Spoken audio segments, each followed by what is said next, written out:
L'été se poursuit à Mango Tango, encore une fois, avec cette semaine un artiste où je pense qu'on va célébrer encore une fois cette semaine. On a célébré le festival Juste pour rire. Il y a Jean-Marie Corbeil qui est venu célébrer ses 20 ans. Et cette semaine, Éric Rémy est avec nous, 35 ans de carrière. Bonjour, Steve. Bienvenue! Ça fait plaisir. C'est tellement un plaisir Ben oui. de se revoir. Ça fait 10 ans qu'on ne s'est pas vu. C'est ça. Mais métier que t'as pas changé, en plus. C'est super gentil. Je t'ai connu, t'étais haut de main. Je te mince de même. C'est surtout ça qui m'intéresse. Ben là, on parlera pas de moi, là, mais ça, c'est une autre histoire. D'abord, je suis bien content d'être ici. C'est bien le fun. Es-tu un cuistot durant Oh, l'été? oui, Es-tu, oh, oui, oui. Moi, vous êtes en train de me faire vivre mes deux passions, c'est-à-dire la cuisine et la communication. Parce que pour moi, ben, d'abord, la communication, ça, c'est à tous les jours. Mais la cuisine, c'est une façon de donner de l'amour aux gens autour de soi. Puis tu le sais, Anne, c'est ça, dans le fond. Quand on cuisine, c'est une façon de partager d'abord ses connaissances, ses goûts et surtout de tout amener ça vers de la conversation. Exactement. C'est idéal, votre émission. Ça va de pair. Ça va de pair. Ça va de pair. Es-tu, en période estivale, es-tu plus du style barbecue, encore cuisinant? Je suis un vrai gars des cavernes. Moi, je suis Parle-moi de vraiment ça. barbecue. On va jaser. Oui, bon, ben OK. Fait que je suis pas le seul ici. Non, effectivement, je suis un vrai gars, moi. Le barbecue, c'est mon royaume. Bon, c'est sûr que mon épouse se risque Tu y laisses quelques heures par semaine? Quelques fois, mais j'adore faire du barbecue. Surtout que c'est plus simple après. Il y a moins de vaisselle, il y a moins de chaudron, et ainsi de suite. C'est le côté simplet, je pense. C'est le côté simplet, puis aussi le côté assez goûteux de la viande que l'on fait, ou toutes sortes de viande même, mais c'est pas juste de la viande que je fais là-dessus. Alors, puis je découvre, écoute, j'ai même fait la semaine dernière du foie de veau sur le barbecue. Oh. Alors, non, effectivement, c'est une espèce de quête vers le goût de l'été. Puis, ben, tu vois, l'hiver, c'est plus des plats plus mijotés, la mijoteuse. J'ai découvert beaucoup la mijoteuse. Mais as-tu déjà essayé le barbecue en plein hiver? Ça, c'est Ah oui, génial. je le fais aussi. Tu le fais aussi? Je le fais aussi. Je pensais que j'étais seul. Écoute, je Merci. m'étais même acheté un chauffe-terrasse au-dessus du barbecue pour être sûr d'avoir assez de chaleur, non seulement du barbecue, mais aussi du chauffe-terrasse pour pouvoir Mais, cuisiner. Éric, il n'y a rien comme un verre de vin habillé avec ton canuc. Oui, je l'ai fait. Hein?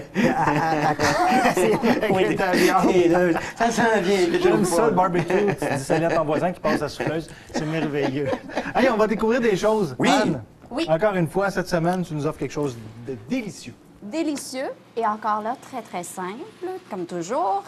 Et aujourd'hui, on va revenir vers mes racines. On va travailler sur une petite recette grand-mère.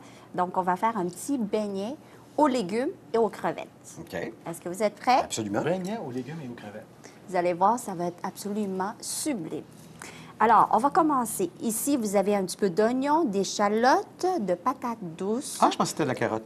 Ah, mais c'est des patates douces. La patate douce, originairement, elle vient, comme je vous avais dit dans les émissions antérieures, elle vient de l'Afrique et de l'Asie.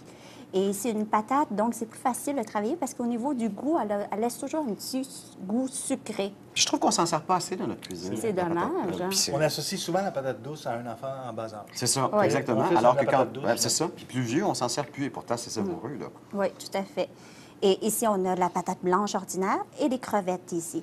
Alors ici, vous avez la pâte qu'on va utiliser pour frire notre beignet aux crevettes. C'est comme une pâte à crêpes, c'est ça?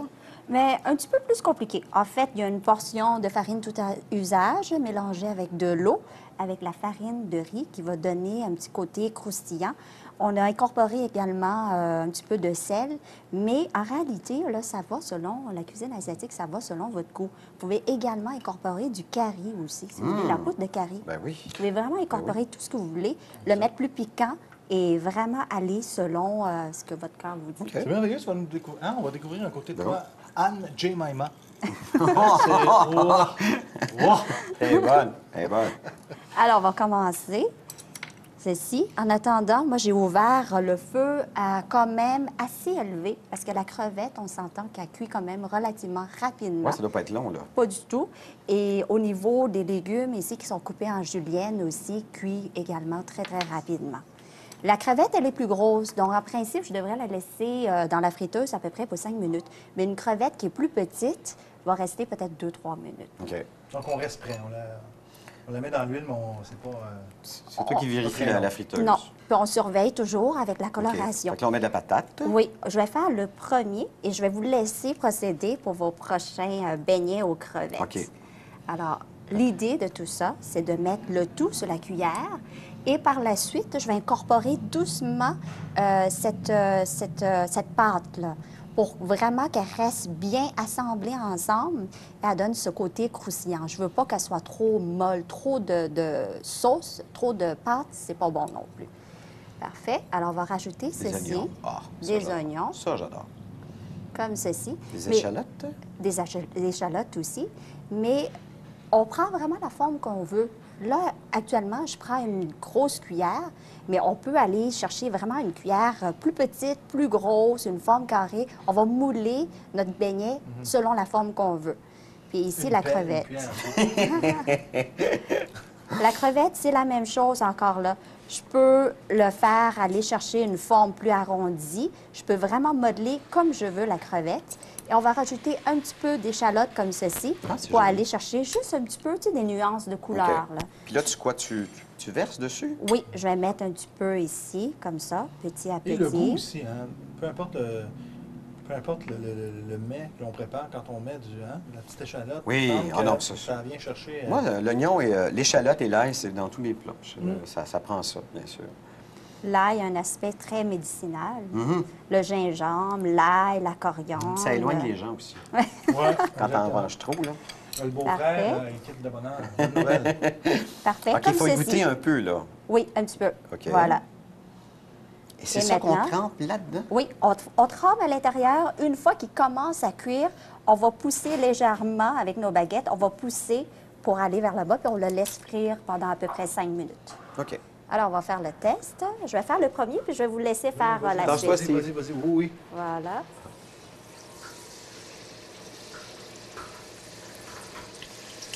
Pendant ce temps, je vais vous laisser faire... Faut-tu rincer la cuillère? Non, ou ce ne on- sera pas ça va? nécessaire On de continue, rincer à là. toutes les fois. Non. Tu veux y aller, Je Steve? tiens la cuillère, tu mets... Ah oui, OK, correct. Ça marche?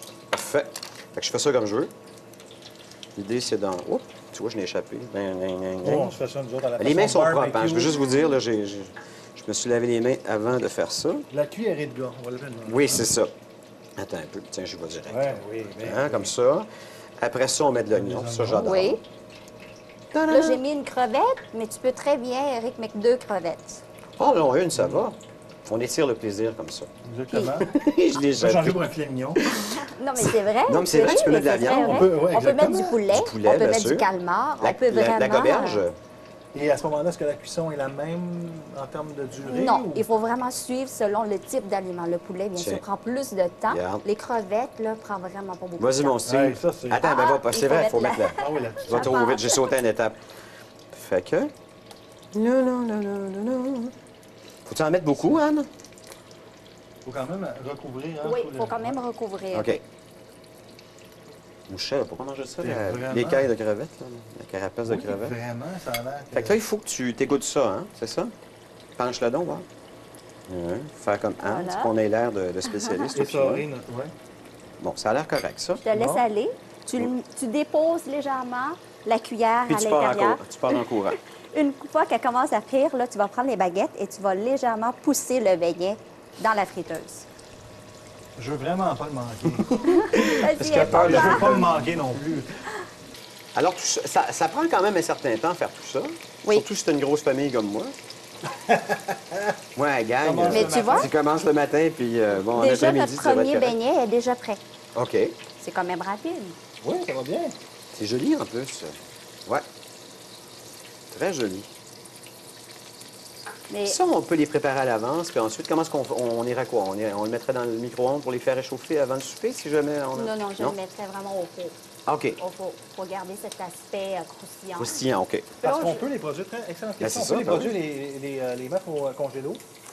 Non, c'est Non? pas suggéré, ça, Non? là. Fait que tu, Il est tu beaucoup fais, trop tu mets fragile. de côté, peut-être, puis ensuite, tu peux faire réchauffer dans le four. Genre légèrement, là. Tu fais la différence avec l'autre, c'est que là, il se défait en morceaux, là. Ça, c'est le deuxième, hein? On a C'est- mis c'est qui ça. a de la difficulté. C'est ça, c'est le tien, ça. Voilà. C'est pas vrai, c'est le mien. J'étais en train de te passer ça. Les fleurs, ça sert à quoi? C'est la décoration, c'est ça? Une fois qu'on a... C'est la décoration, mais en même temps, C'est des petites comestible? orchidées qui sont comestibles, Ah oui? oui. Ça Puis goûte- maintenant, là, on peut faire des salades avec ces fleurs, avec des pommes, des oranges. Moi, j'adore les pommes.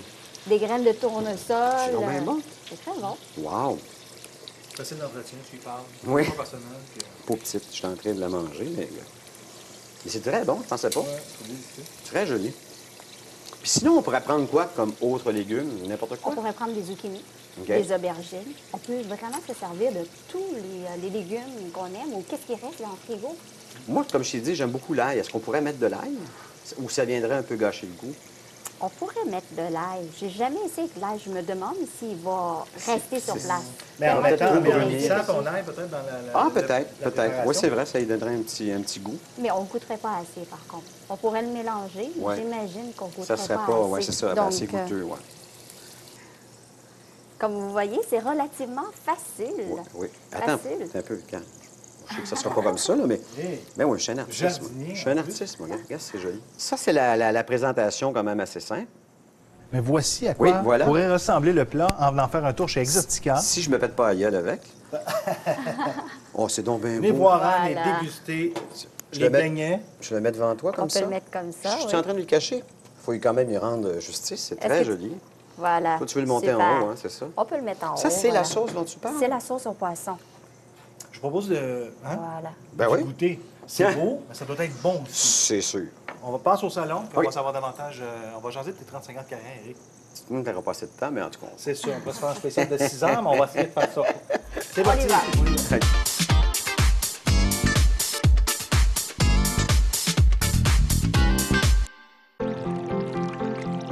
Avec la collaboration des chasseurs, pêcheurs et trappeurs, la Fondation de la faune du Québec soutient financièrement à chaque année des centaines de projets de conservation et de mise en valeur d'habitats fauniques et autant de projets favorisant la relève.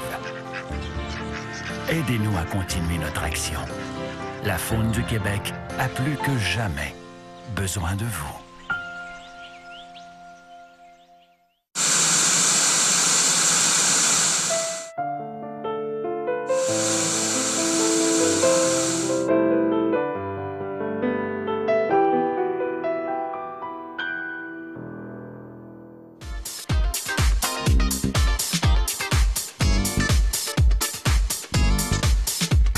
De retour à Mango Tango, c'est pas que j'aime pas la première partie, mais avec la friteuse, j'aime moins ça. Là, je suis un peu T'es plus plus dans relax? mon. Oui, Ouais, t'as l'air là, relax, là. je suis dans mon domaine un peu parce qu'on va discuter avec notre invité, Éric Rémy, 35 ans de carrière. Éric Rémy qui est reconnu à travers le Québec. T'es venu au monde dans le showbiz, Je Éric. suis tombé dedans, comme Obélix dans la potion magique. Un peu comme Anne. Et la restauration. J'ai grandi, ben oui, j'ai grandi dans mon milieu naturel, si on veut. Et je pense que c'était juste normal que je finisse par faire ce métier-là, même si pendant longtemps, j'ai pas voulu le faire. Tous les gens m'associaient à ce métier-là, puis finalement, ben, de fil en aiguille, ça fait 35 ans. Mais Je ça me comprends. surprend parce que tu me dis pendant longtemps, tu n'as pas voulu faire. C'est-à-dire que, tu sais, on veut un peu faire ses traces, je sais pas, ben, parce que moi, mon père était bien connu, et il Oui. l'est encore, Ben oui. Édouard Ouais. Rémy, fondateur d'Éco-Vedette. Donc, Ouais. je savais qu'en m'en allant dans la même direction que lui, que ça allait être des grosses bottines à prendre. Alors, j'hésitais un peu, c'est-à-dire que j'étais un peu dans le même domaine, mais je m'en allais plus vers, genre, DJ, tu sais, présenter des musiques, des affaires comme ça, plutôt qu'être dans le domaine journalistique et artistique. Puis finalement, ben, de fil en aiguille, ben, c'est ça, je me suis retrouvé là-dedans. Puis j'ai fait, ben, coudonc, j'aime ça. Mais ton père, il disait, tu viens-ten, Éric, je vais te montrer le métier. Ah, mon père, ah, puis oui. t'étais petit Oui, cul, oui, puis tu oui, suivais, oui, oui. tu sais.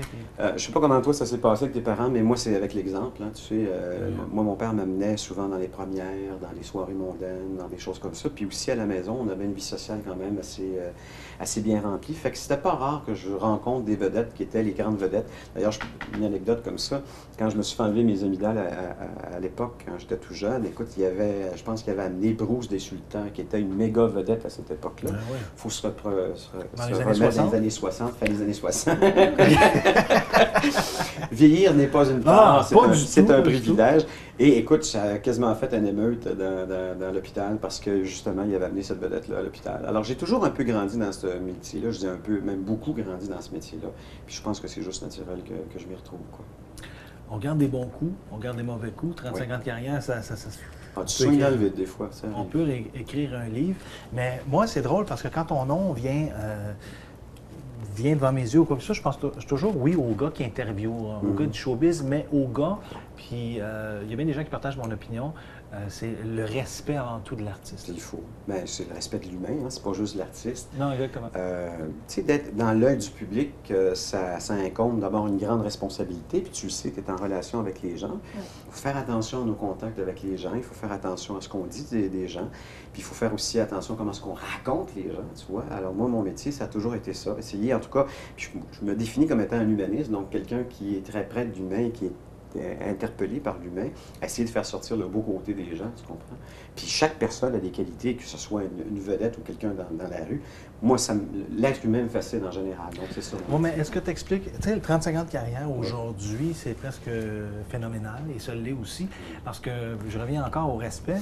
Je veux dire, même si un spectacle était mauvais ou encore un artiste n'était pas au sommet de sa forme, il a quand même su amener la critique constructive au lieu d'écraser les gens. Puis ça, c'est ce qui ressort, honnêtement. Oui, mais tu sais, il faut aussi à la fois être critique, puis être... puis être critique, c'est pas juste être négatif, tu sais. Tu peux avoir écraser pour écraser. Non, il y a des critiques qui sont très positives. Je me souviens de gens qui m'ont dit, Éric, à un moment donné, tu avais parlé de mon spectacle, tu avais parlé de telle affaire. Puis sur le coup, je l'ai vraiment mal pris, puis sais-tu quoi, avec le temps, tu avais raison. Donc, on dit souvent des choses qui font peut-être pas toujours plaisir à entendre, mais qui sont nécessaires, tu sais, parce que souvent, l'artiste... Il est entouré de gens qui dépendent de lui. Donc, c'est rare que tu vas avoir le vrai son de cloche. Et je te dirais que c'est le pire ennemi de l'artiste, c'est d'avoir des gens autour de lui qui jamais vont remettre en cause leur œuvre ou ce qu'ils font, et ainsi de suite. C'est comme toi, si tu prépares des plats ici, puis ils sont pas bons, puis tes employés le savent, mais ils te le disent pas. Je veux dire, ils jouent contre toi. Ils te rendent pas service. Ils te rendent pas service. Ouais.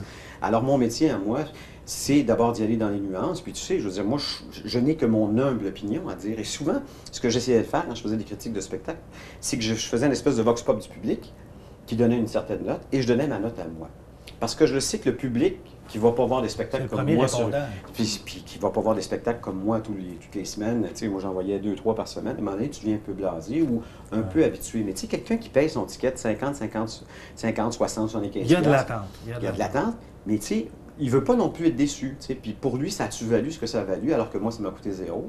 Bien, c'était cette opinion-là aussi qui est importante. Donc, c'est pour ça que j'essayais de jauger entre les deux, entre mon opinion critique et celui du public. En termes d'entretenir nos relations, ça aussi, ça vient jouer dans le métier, 35 ans. Tu viens avec une certaine crédibilité. Les gens s'ouvrent à toi un peu plus facilement qu'à un nouveau reporter ou intervieweur qui commence. C'est vrai. Puis je m'en aperçois de plus en plus. Puis ça, c'est un bel héritage. Tu sais, puis ça vient aussi de génération, parce que comme mon père était là avant, il y a des artistes, je pense entre autres à Denise Filiatro, tu sais, qui a 83 ans ou 84 ans, qui a presque l'âge de mon père, qui m'appelle mon petit, tu comprends? Parce qu'elle m'a vu grandir. Moi, je les ai vus, ces artistes-là. Donc, mon spectre de connaissances d'artistes va de gens qui sont des octogénaires jusqu'à des gens qui sont des trentenaires, tu comprends? J'ai 50 ans de métier ou d'acquaintance avec des gens qui sont dans le métier. Et ça, c'est inestimable aujourd'hui. Moi, je prends le téléphone, je veux faire une entrevue avec quelqu'un. C'est pas long qu'on me rappelle, ou qu'on me dit « OK, correct, vas-y, Éric », parce que justement, j'ai tout ce bagage-là derrière moi. Mais tu sais, en même temps, j'ai pas fait que des bons coups dans ma carrière. Il y a des moments, puis je te disais tout à l'heure, on peut soigner dans le vide. Il y a des moments sur exemples concrets? Il y a des moments où je pense que mes paroles ont dépensé ma pensée. Tu es dans le feu de l'action, tu es un peu, tu es autour d'une table, on a du fun, puis on rit, puis on s'y... Puis à un moment donné, tu peux peut-être dire des choses qui peuvent être blessantes ou choquantes pour des gens qui écoutent, ou des membres de leur famille, tu sais. Toute vérité n'est pas bonne à dire non plus. C'est pas parce que c'était des mensonges, c'est peut-être juste parce que c'était pas nécessaire de le dire. Et ça, je l'ai appris avec le temps. C'est le métier qui rentre. Tu sais, Puis tu sais, tu peux faire des erreurs au bout de 20 ans, au bout de 30 ans de carrière. Tu sais, mais l'important, puis ça, je le dis tout le temps à mes enfants, c'est pas grave de faire une erreur. Ce qui est grave, c'est de la répéter. Donc, une fois que tu as fait une erreur, tu te pardonnes. Tu peux aussi dire à la personne, écoute, je m'excuse, j'aurais peut-être pas dû dire ou écrire ou faire telle chose. Puis en même temps, ben, tu retiens la leçon, tu ne le recommences pas. Tu fais plus attention. D'apprendre de nos erreurs. Puis ce qui ne m'empêche pas quand même d'avoir une opinion critique, tu vois, je fais des entrevues, puis je pose vraiment des questions qui ne sont pas faciles. Mais les gens, tu vois, ils sentent pas le piège derrière ma question. La question est clean, est claire. Il n'y a pas d'ambiguïté ou de sous-titres. Tu veux y répondre, vas-y. Tu ne veux pas y répondre, réponds-y pas. C'est pas grave. Moi, j'ai fait ma job, puis toi, tu as fait la tienne. Dans le parcours que tu as fait, Éric, qu'est-ce qui t'a impressionné? Qu'est-ce qui t'impressionne? D'abord, c'est notre show business ici au Québec. On a d'abord un bassin de talent absolument extraordinaire, puis j'imagine que tu es bien placé, parce que tu as plusieurs artistes qui viennent manger dans ton restaurant. Donc, ce bassin de talent qu'on a ici au Québec, et surtout, je te dirais, parce que, bon, là aussi, on va parler de notre star system, c'est la proximité qu'on a avec nos artistes. Tu sais, il n'y a pas d'autres star system qui est aussi près de ces artistes, et ces artistes qui sont aussi près de leur public. Ils respectent en même temps. Il y a bien des vedettes internationales qui débarquent, qui se sentent chez eux, ils ont la paix. Absolument. Puis ça, je te dirais qu'il faut préserver ça, il faut faire attention. Tu sais. J'ai souvent dit que le mot show business ne s'écrivait plus de la même façon aujourd'hui. C'est d'abord une business, puis ensuite c'est un show. Mais en ce qui concerne les artistes, pour ce qui est de la portion artistique, ce lien-là est toujours là, puis cette vérité-là est encore là. Ouais. Est-ce qu'il y a des artistes, sans nommer de nom, avec lesquels tu as de la misère à travailler parce que leur demande, c'est un peu extravagant ou... Bien, moi, j'aime pas l'artiste ou la personnalité publique, parce qu'on va y aller en général, parce que aussi j'interviewe des personnalités qui sont trop contrôlantes. Moi, ça me dérange. C'est le genre d'affaire. Qui dirige l'entrevue. Qui dirige l'entrevue. Et comme je le disais, fais ta job, m'a faire la mienne, tu comprends? Puis si, sincèrement, tu veux pas répondre à ma question, bien, c'est correct, je peux comprendre. Mais demande-moi pas, avant que commence l'entrevue, de ne pas te poser telle ou telle question alors qu'elle est évidente. Je vais te poser la question, je vais être poli, puis si tu ne veux pas y répondre, tu n'y répondras pas. Mais ça, je te dirais, mais c'est rare, sincèrement, que je me retrouve avec des artistes qui me tombent sur les nerfs. Il y a des gens qui sont un petit peu plus imbus d'eux-mêmes, mais je pense que ça prend un certain ego aussi pour faire ce métier-là. Il ne faut juste pas qu'ils dépassent les limites.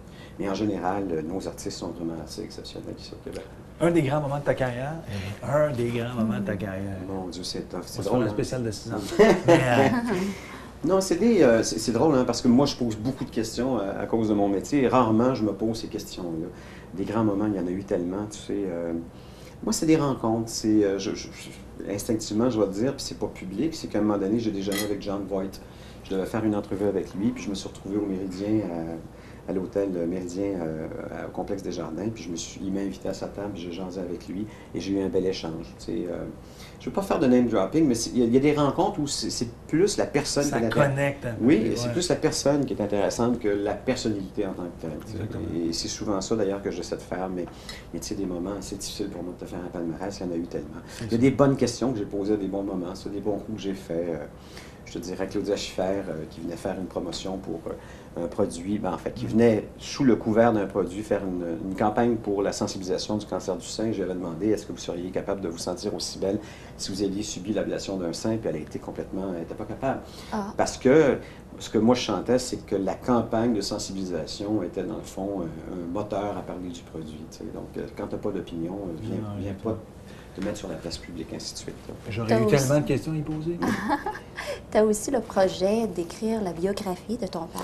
J'ai voulu, et je vais te dire, je pense que je suis la pire personne qui pourrait faire ça, dans le fond. Ah oui, pourquoi? Et malheureusement, ce que moi j'ai peur, parce que mon père a quand même 86 ans aujourd'hui, c'est qu'il y aurait une espèce de barrière de pudeur entre un père et son fils. Et je l'explique assez rapidement, tandis qu'un auteur, quelqu'un qui serait détaché de mon père, pourrait lui poser des questions, peut-être sans ce filtre-là. Et ça a été un plan, ça a été un but, puis en même temps, je m'aperçois que ça ne serait pas lui rendre service, ni à moi, ni à lui. Alors, j'invite n'importe qui voudrait écrire la biographie de mon père à communiquer avec lui, parce que c'est une vie riche et j'ai peur que ça se perde.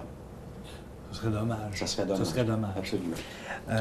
On s'apprête à déguster, mais oui. Avant de déguster notre plat qu'on a concocté ensemble, je veux qu'on jase Écoute, tu as l'air tellement serein, la radio, la télé, on t'a vu à la télé, on t'a entendu à la radio étant ce qu'elle est, puis je sais très bien de quoi je parle aussi. C'est un métier qui est difficile à faire. Oui. C'est un métier c'est une passion, hein? C'est une passion, puis ça vient avec. Tu sais, je veux dire, si c'était un métier si facile, tout le monde y accéderait. Tu sais. Donc, je pense que ça, c'est normal, ça fait partie du jeu. Puis la personne que tu vois, ben, c'est la maturité, c'est les bons et les mauvais coups de la vie, puis c'est surtout des grandes réflexions. Tu sais, il ne s'agit pas juste d'être quelqu'un qui fait un métier, mais d'être quelqu'un en dessous de ce métier-là. Puis je pense que c'est ça, dans le fond. Puis c'est ce que je souhaite à n'importe qui œuvre de façon, soit dans son métier comme plombier, restaurateur ou animateur ou directeur général d'une station de radio. Je pense qu'il faut voir c'est quoi la réflexion derrière ce qu'on fait dans la vie. Puis moi je l'ai trouvé, cette réflexion-là. Trouver comment je te dirais, ce sens-là à ma vie. Je ne fais pas ce métier-là pour être connu, je fais ce métier-là parce que j'aime ce métier. Exactement, ça te coule dans les veines. Ouais. Question barbecue, tu fais quoi en terminant? Cet été, on débarque chez Éric Rémy, on mange quoi, on boit quoi, écoute, on écoute quoi? D'abord, tu vas te retrouver dans une maisonnée où il y a 5 enfants qui sont âgés entre 15 et 22 ans. Ben, ma fille, la plus vieille, est à Florence en ce moment. Donc ça bouge. Ça bouge, pas de chien, un chat. Donc, il n'y a pas un pouce carré de la maison chez nous qui n'est pas occupé ou qui n'est pas... Écoute, les planchers sont rayés chez nous. Je veux dire, il va falloir changer les planchers. Non, mais c'est vrai, il y a du mouvement dans ma maison. Tout est à refaire, mais il y a une Il y a une vie, vie, il y a ouais. une vie dans cette maison-là. Je veux dire, je pourrais jamais la mettre dans des cormailles, ma maison. Mais par exemple, si tu rentres chez nous, tu vas sentir une joie de vivre, tu vas sentir qu'il y a de la vie dans ma maison. Tu sais. Et je pense que c'est ça. Puis il y a un barbecue qui roule tout le temps, il y a une piscine en arrière dont je m'occupe de l'eau, je passe ma tondeuse. Je suis à mon ordinateur, j'écris pour TVA Publications, c'est-à-dire 7 jours lundi à TVA Hebdo. Et j'ai découvert un plaisir dans les mots écrits. Ce que je n'avais pas avant, la réflexion derrière une question, là, écrire, prendre le temps de réfléchir. Prendre le temps. C'est À la radio. c'est ce qui nous manque, malheureusement. Ouais, exactement, ça va vite. Alors, non, je suis un homme comblé, vraiment. Puis je suis intriguée. Oui. J'ai remarqué depuis tout à Oui. l'heure, tu portais un bracelet. Oui. Écoute, c'est drôle parce que j'ai acheté ça à côté de chez nous, puis c'est justement un Vietnamien qui est bouddhiste qui vend ça. Écoute, il m'a vendu ça 3 $. D'abord, c'est un très bel objet, c'est en bois, c'est des baies que tu connais. Oui. Tu es une bouddhiste, mais non pratiquante. Hein, Voilà, oui. C'est ça. Donc, moi, je m'en sers pour faire des malheurs. J'étais en Inde il y a 2 ans et j'ai découvert la méditation puis les mantras. Et comme j'en ai un autre qui est très, très long, c'est trop compliqué, alors je me sers de ça, en fait, pour faire mes mantras dans mes méditations.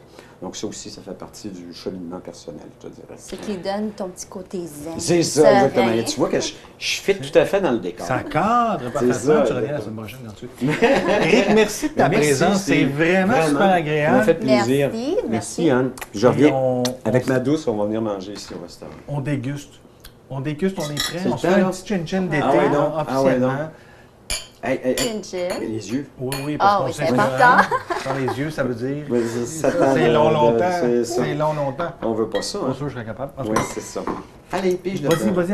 Ah oui, c'est À bon. toi, là, non, oui. Il y a Vas-y. 2 façons de le manger, ce beignet aux crevettes. Avec la bouche, avec les yeux. On le mange en trempant dans la sauce. Et bien souvent, qu'est-ce qu'on peut faire? Moi, je vous conseillerais d'aller avec Ouais, casse vos ça, doigts. toi. Excusez-moi, c'est pas joli, là, mais... Puis également, qu'est-ce qu'on peut faire? C'est l'envelopper d'une salade, la salade Ah, pisée, oui, la oui. salade romaine. Donc, ça donne un petit côté contraste de chaleur et de fraîcheur à la fois.